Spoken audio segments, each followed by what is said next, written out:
স্বাগতম জনাইছো অইন এটা ভিডিঅ'লৈ। আজি আমি এই ভিডিঅ'টোত আলোচনা কৰিম DHS এক্সামৰ ওপৰত। DHSৰ যিহেতু স্বাস্থ্য বিভাগৰ এক্সামটো 3বাৰ এডমিট দিছিল, কিন্তু 3বাৰে ফ্লাড চিটুৱেশ্যনৰ ফলত নহ'ল। এতিয়া এই ৰিটাৰ্ণ এক্সামটো কেতিয়া হোৱাৰ সম্ভাৱনা আছে, কেতিয়ানো অনুষ্ঠিত হ'ব। আজি এই ভিডিঅ'টোৰ থ্ৰুৰে A to Z complete details আলোচনা কৰা হ'ব। আপোনালোকে ভিডিঅ'টো প্ৰথমৰ পৰা শেষলৈ চাব। আপোনালোকে যিহেতু জানেই যে এই এক্সামটোত বহুত কেণ্ডিডেটে এই এক্সামটোত ফৰ্ম এপ্লাই কৰিছে।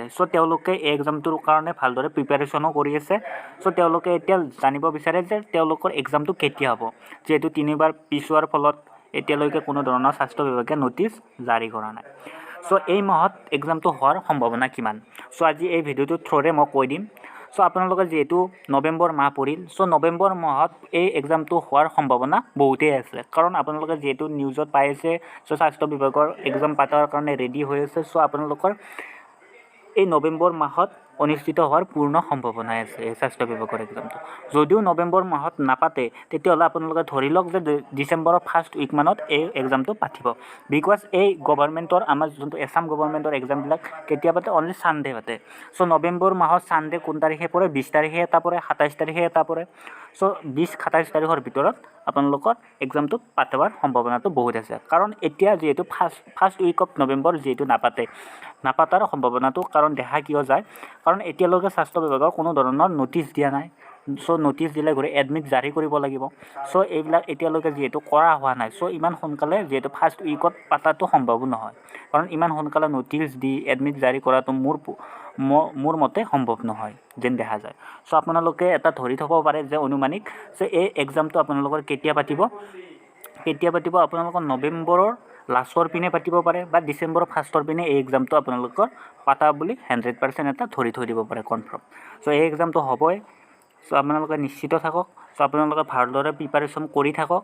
আৰু যোনবিলাকে ইয়াৰ এক্সাম আছে দুটা, এটা আছে নন টেকনিকেলৰ, এটা আছে আপোনালোকৰ গ্ৰেড 4ৰ। ঠিক আছে, ছানডেলৈ পাতিব, দুটা একেলগে পাতিব। আৰু কিছুমানে যিহেতু ইতিমধ্যে এটা টেকনিকেলৰ এক্সাম দিছে DHSৰ, তেওঁলোকৰ ৰিজাল্টটো কেতিয়া দিব, তেওঁলোকক বিভিন্ন ধৰণে বিভিন্নজনে সুধি থাকে যে তেওঁলোকৰ ৰিজাল্টটো কেতিয়া দিব। তেওঁলোকৰ ৰিজাল্টটো এই দুটা যেতিয়া সম্পূৰ্ণ হ'ব, তেতিয়া তেওঁলোকৰ একেলগে ৰিজাল্টটো দিয়াৰ সম্ভাৱনা আছে। ঠিক আছে, একেলগে ৰিজাল্টটো দিব। ইমান চিন্তা কৰি থাকিব নালাগে। আপোনালোকে এইটোৰ কাৰণে ভালদৰে প্ৰিপাৰেশ্যন কৰক। যিহেতু ইতিমধ্যে 26,000ৰ ৰিজাল্টসমূহ দি দিছে।